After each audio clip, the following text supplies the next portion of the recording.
साल था 1946 का।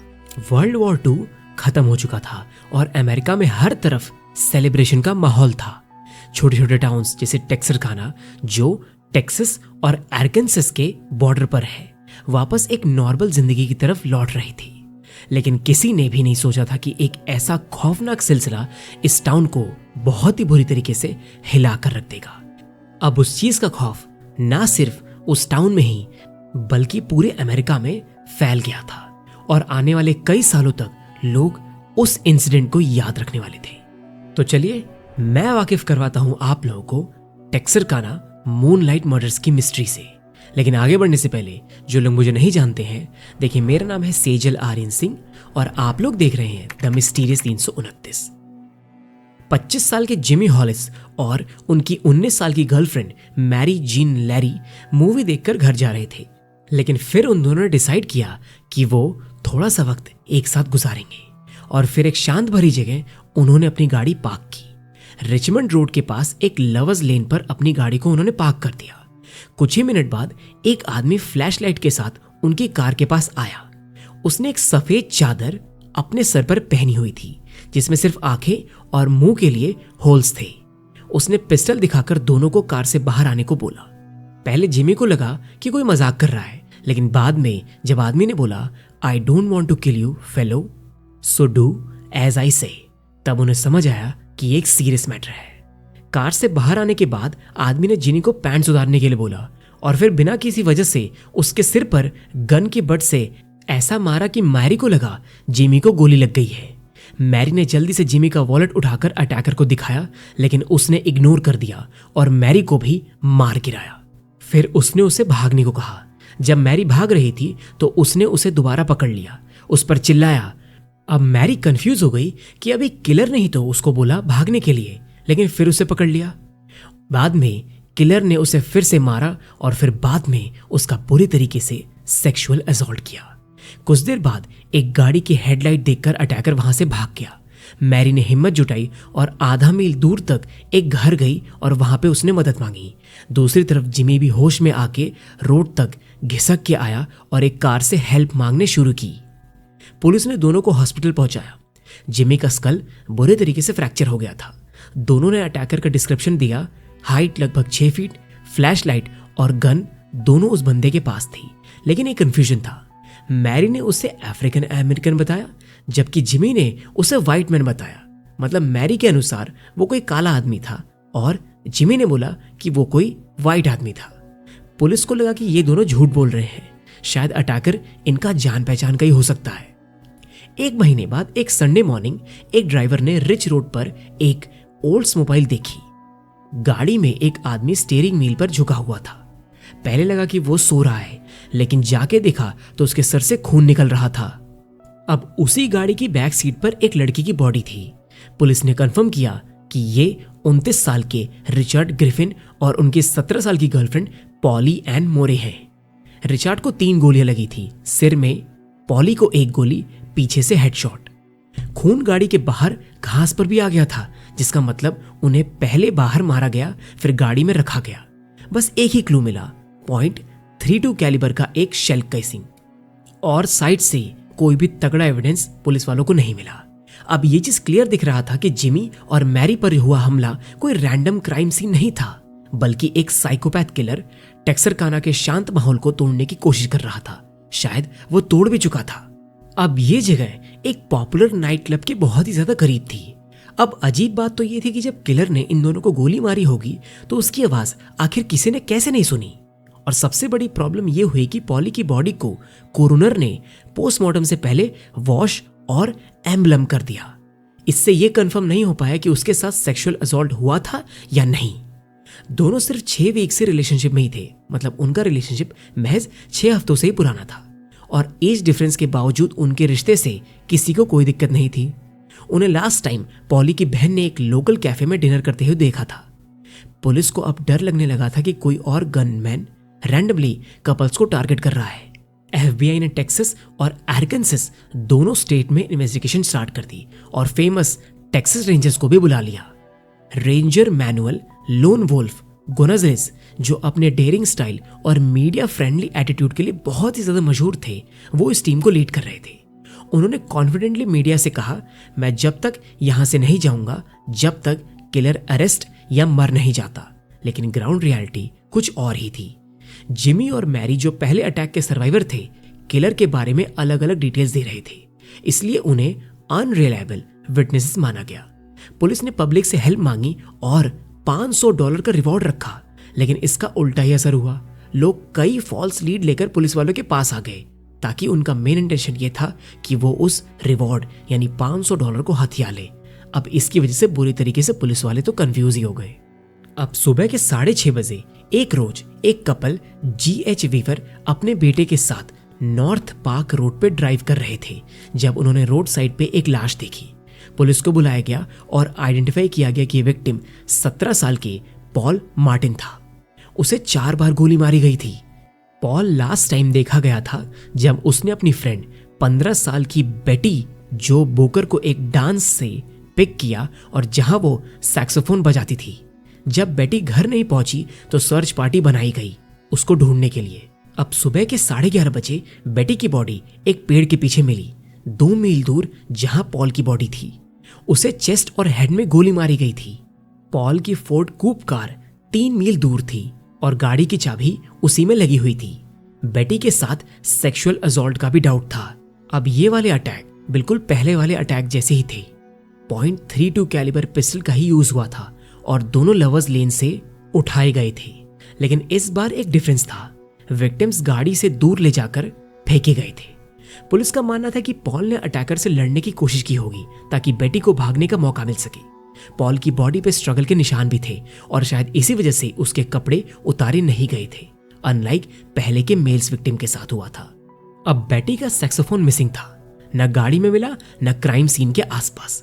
पुलिस ने सीधा सोचा कि किलर ने उसे बेचने के लिए शायद उसे वहां से ले गया होगा, मतलब क्राइम सीन से वो सैक्सोफोन अपने साथ ले गया होगा।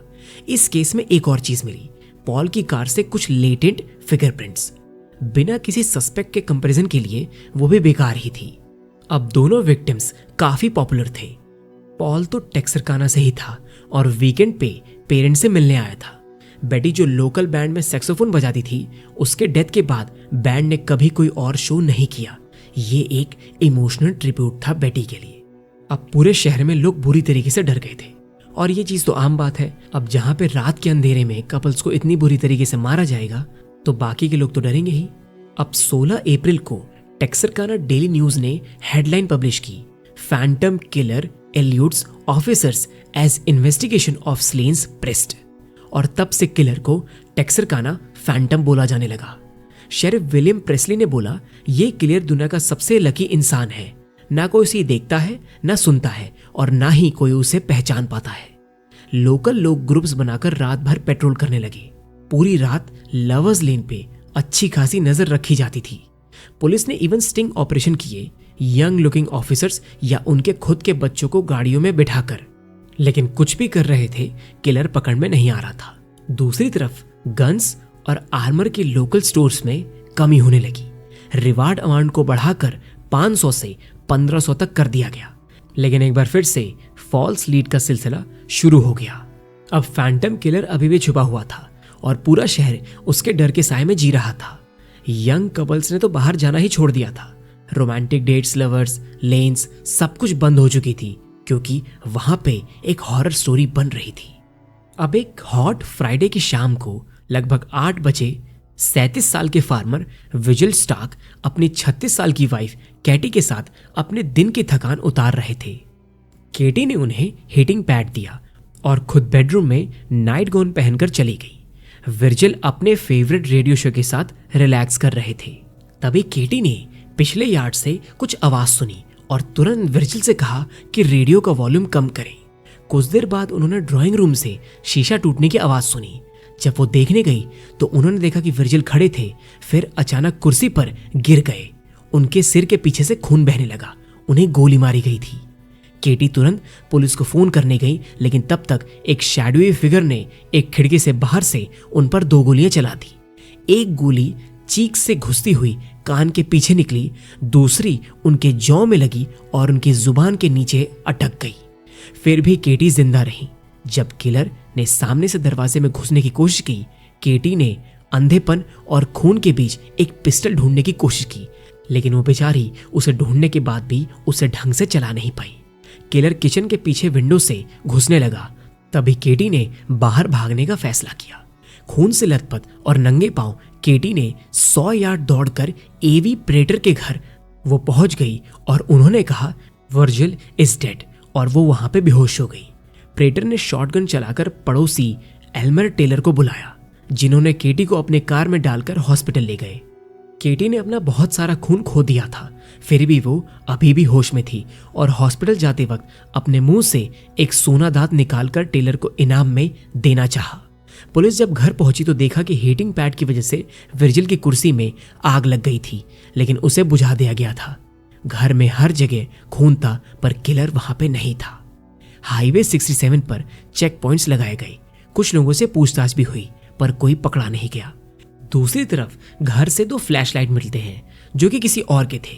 सिर्फ 100 लोगों ने वो स्पेसिफिक कलर फ्लैशलाइट खरीदी थी। टेक्सरकाना की बात कर रहा हूं मैं। पर फिर भी पुलिस किसी को आइडेंटिफाई नहीं कर पाई। गैजेट ने पहली बार अपने फ्रंट पेज पर कलर फोटो छापा एक फ्लैशलाइट की, पर उससे भी कुछ नहीं हो पाया। कुछ लोगों का कहना था कि ये फैंटम किलर का काम नहीं, बल्कि कोई दूसरा इंसान हो सकता है जिसको पर्सनली दिक्कत होगी स्टार्क्स कपल से। लेकिन केटी ने और उनके फ्रेंड्स ने कहा कि उनका किसी से कोई भी झगड़ा नहीं था, तो हो सकता है कि वो कोई रैंडम टारगेट भी बन सकते हैं। दूसरी तरफ वर्जिल की मौत की वजह से पूरे टेक्सरकाना में और ज्यादा खौफ छा गया। लोगों ने गन्स और आर्मो स्टॉक करना शुरू कर दिया। घर के दरवाजों पे ट्रैप्स लगाए गए और शहर शाम होते ही खाली हो जाता था, जैसे कोई भूतिया शहर हो। पर किसी को भी नहीं पता चला कि ये फैंटम किलर आखिर कौन था, वो क्यों लोगों को इतनी बुरी तरीके से मार देता था। लेकिन किसी को भनक तक नहीं थी कि ये उसकी आखिरी हत्या थी। अब पुलिस के पास एविडेंस बहुत ज्यादा कम थे, सिर्फ कुछ शेल केसिंग्स और फिंगरप्रिंट्स थे। पैनिक के चलते हर एक छोटी आवाज पर लोगों ने पुलिस को बुलाना शुरू कर दिया, पर अक्सर या तो कोई बिल्ली होती थी या कोई और जानवर। पुलिस के इन्वेस्टिगेशन शुरू से ही थोड़ी ढीली थी, जैसे वो इस फैंटम किलर को शायद कभी पकड़ ही नहीं सकते थे। मतलब ऐसा उन्होंने अपने दिमाग में बिठा कर रखा था। टेक्सरकाना के लोग सिर्फ डराए नहीं गए थे, वो लिटरली गन लेकर घूम रहे थे। हर आदमी, औरत और कभी कभी बच्चे भी खौफ में जी रहे थे। एक ऑफिसर ने कहा था कि जब भी वो किसी के घर इन्वेस्टिगेशन के लिए जाता तो सायरन चला के जाता, ताकि लोग उसे चोर या किलर ना समझ बैठे और ये समझकर उसके ऊपर गोली ना चला दे। एक बार एक बारटेंडर ने एक आदमी को सिर्फ इसलिए पैर में गोली मार दी क्योंकि वो बिना बताए दारू लेने आ गया था। अब सोचिए लोग इस किलर से, इस फैंटम किलर से कितने बुरी तरीके से डर गए होंगे। और इस डर के माहौल में इन्वेस्टिगेशन और भी ज्यादा मुश्किल हो गई, क्योंकि जो टीम किलर को ढूंढ रही थी वो खुद बैडली डिसजॉइंट थी। टेक्सास रेंजर मैनुअल गोंजालेस को लेकर तो और भी ज्यादा रेस्टमेंट था। बाकी ऑफिसर को लगता था कि वो सिर्फ मीडिया अटेंशन ही लेना चाहते थे, क्योंकि अब पहले से ये और ज्यादा फेमस थे। मैंने इनके एटीट्यूड के बारे में आप लोगों को पहले ही बताया था। वो पहले से ही प्रेस में दूसरों के काम को अपना बताकर क्रेडिट ले लेते थे। यहां तक कि रेडियो इंटरव्यूज में इन्वेस्टिगेशन के सेंसिटिव डिटेल्स को वो लीक कर देते थे, जिसकी वजह से पुलिस वालों का काम और ज्यादा मुश्किल हो जाता था। अब गोंजालेस ने बोला था कि वो टेक्सरकाना तब तक नहीं छोड़ेंगे जब तक किलर या तो पकड़ा नहीं जाता या फिर वो मरा नहीं पाया जाता। लेकिन वर्जिल स्टार्क के मर्डर के 3 महीने बाद ही वो टाउन छोड़कर चले गए और कभी भी वापस नहीं आए। बाद में वो हॉलीवुड चले गए थे। लेकिन इसका मतलब ये नहीं कि इन्वेस्टिगेशन में कुछ भी नहीं मिला। काफी सस्पेक्ट आइडेंटिफाई किए गए। अब एक एक करके मैं सस्पेक्ट को आप लोगों के सामने रखूंगा। एक सस्पेक्ट था HB टेनिसन, जिसे लोग ड्यूटी कहते थे। वो यूनिवर्सिटी ऑफ आर्कांसस का स्टूडेंट था। 6 नवंबर साल 1946 को उसने साइनाइड खाकर सुसाइड कर लिया था और अपने सुसाइड नोट में कन्फेस किया था कि वो टेक्सरकाना किलर ही था। फिजिकली वो मैच भी करता था, लेकिन जब इन्वेस्टिगेशन के बाद ये पता चला कि उसके एलिबाइज बहुत ज्यादा सॉलिड थे, इसका मतलब उसने झूठी कन्फेशन दी थी, जैसे और केसेस में भी होता है। मतलब पहले से ही होता आ रहा है। एक और लीड मिली कॉर्पस क्रिस्टी टेक्सास में, जहां एक आदमी एक म्यूजिकल स्टोर पर एक यूज्ड सैक्सोफोन बेचने आया। जब स्टोर क्लर्क ने मैनेजर को बुलाने की बात की तो वो घबरा के वहां से भाग गया। अब पुलिस वालों ने उसे बाद में पकड़ लिया। उसके पास .45 कैलिबर की पिस्टल और खून से भरे कपड़े भी मिले। उसने बोला कि वो एक बार फाइट में चोट लगने की वजह से हो गया था। सैक्सोफोन वहां से नहीं मिला। उसके एलिबीज चेक हुए, वो क्लियर निकला। मतलब उसके पास भी पहले वाले किलर की तरह ही, मतलब पहले वाले इंसान की तरह ही, किलर यहाँ पे उनको नहीं बोलना चाहिए, उसके पास भी स्ट्रॉन्ग एलिबीज थे। लेकिन यहाँ पे एक इंटरेस्टिंग इंसिडेंट हो जाता है। कुछ महीने बाद बेटी का जो सैक्सोफोन उसी जगह से मिला जहां से उसकी बॉडी मिली थी। इसका मतलब ये है, जिसको पुलिस ने भी कंफर्म किया, कि वो एरिया तो पहले से ही सर्च हुआ था। इसका मतलब ये निकला कि किलर बाद में क्राइम सीन पे वापस आया था। अब बहुत सारे सस्पेक्ट तो अल्टीमेटली पहले से ही रूल आउट हो गए, लेकिन सिर्फ एक को छोड़ के, जिनका नाम था यूले स्विनी। अब यूले जी तो एक पिटी क्रिमिनल थे, कार भी चोरी करते थे और काउंटरफिटिंग का भी रिकॉर्ड था। मतलब बहुत बड़े वो फ्रॉड भी थे। अब आर्कांसस स्टेट पुलिस के रुकी ऑफिसर मैक्स टेकेट ने एक पैटर्न नोटिस किया। हर मर्डर के बाद एक कार चोरी होती है। वर्जिल स्टार्क के मर्डर के एक महीने बाद एक स्टोलन कार टेक्सरकाना शॉपिंग सेंटर में मिली। जब उसने स्टेक आउट किया तो ये एक यंग वुमन की थी जिसका नाम था पेगी स्विनी। पेगी को अरेस्ट करके जब पुलिस ने पूछा तो उसने बोला, मेरा हस्बैंड यूले ही फैंटम किलर है। उसने बोला वो खुद ही वर्जिल स्टार्क के मर्डर वाली रात में कार में बैठी हुई थी जब यूले ने उस रात वो सारी गोलियां चलाई थी। पेगी ने कुछ ऐसे डिटेल बताए जो पब्लिक को पता ही नहीं थे, जैसे पॉल मार्टिन के बिलोंगिंग्स की लोकेशन, और ये चीज शायद इस केस का सबसे बड़ी लीड थी। अब झाड़ियों में एक औरत की हील प्रिंट भी मिला, जिसे पहले पुलिस वालों ने बेटी का समझा था, लेकिन अब वो पेगी का हो सकता है। ऑफिसर टेकेट ने यूले को ट्रैक किया और जब उसे अरेस्ट किया गया तो यूले ने बोला कि मुझे कार चोरी करने के लिए मत मारो, तुम मुझे इससे ज्यादा के लिए ढूंढ रहे हो। बाद में पुलिस स्टेशन में उसने हिंट दिया कि उसे चेयर मिलेगी, मतलब शायद उसे डेथ पेनल्टी मिलेगी। लेकिन पता नहीं कैसे इन्वेस्टिगेशन में क्रैक्स आ गए। पेगी के स्टेटमेंट्स कॉन्ट्राडिक्टरी हो गए और एक लेटर में उसने अपने पेरेंट्स को लिखा कि उसने पुलिस ऑफिसर्स को झूठ बोला है। बाद में उसने अपना सारा कन्फेशन पूरा विड्रॉ कर लिया। सबसे बड़ी दिक्कत, यूले के फिंगरप्रिंट्स मैच भी नहीं हुए। पॉल मार्टिन की कार से जो फिंगरप्रिंट्स मिले थे वो यूले से मैच नहीं हुए, और जब यूले को समझ आया कि पुलिस के पास कोई सॉलिड एविडेंस नहीं है तो उसने सिर्फ चुप रहना शुरू कर दिया। प्रोसिक्यूटर्स ने उसके ऊपर सिर्फ कार थेफ्ट के लिए केस डाल दिया। 3 बार का ऑफेंडर होने की वजह से उसे लाइफ सेंटेंस तो मिल ही गया, और इसकी वजह से बहुत सारे पुलिस ऑफिसर्स ये मानते थे कि ये एक अनऑफिशियल डील थी, मर्डर के लिए प्रूफ नहीं था और यूले डेथ पेनल्टी से बचना चाहता था। अब साल 1947 में वो जेल गया और 26 साल बाद रिलीज हुआ जब एक पुराने चार्ज को वॉइड डिक्लेयर किया गया। 1994 में यूले स्विनी डलास के एक नर्सिंग होम में मर गया और अपनी पूरी जिंदगी फैंटम किलर होने से इनकार करता रहा। अब आज तक टेक्सास मूनलाइट मर्डर्स ऑफिशियली एक अनसॉल्व्ड केस है, लेकिन ज्यादातर लोग यूले स्विनी को ही असली टेक्सरकाना फैंटम किलर मानते हैं। लेकिन जैसा कि मैंने इस केस की शुरुआत में बोला था, इस केस ने बुरी तरीके से पूरे यूएसए को हिला कर रख दिया था और आज तक लोग इस केस की बात करते हैं। अब आप लोगों का क्या कहना है इस स्ट्रेंज और अनसॉल्व्ड केस के ऊपर? प्लीज मुझे कमेंट सेक्शन में जरूर बताइएगा, अपनी राय मुझे जरूर दीजिएगा। और अगर मेरा वीडियो आप लोगों को अच्छा लगा हो तो प्लीज लाइक कर दीजिएगा और मेरे इस चैनल को सब्सक्राइब भी कर दीजिएगा, ताकि आगे आप लोगों को भी ऐसे बेहतरीन केसेस की नोटिफिकेशन मिलती रहे। और लास्ट में जाने से पहले, जैसा कि मैं हर बार बोलता हूँ, जब तक हम लोगों की अगली मुलाकात नहीं होती तब तक के लिए अपना ध्यान रखिए, अपनी फैमिली का ध्यान रखिए, और जो सबसे जरूरी है, ऐसे लोगों से हमेशा बच के रहिए जिनका इंटेंशन सिर्फ और सिर्फ आप लोगों को यूज करना है। अलविदा।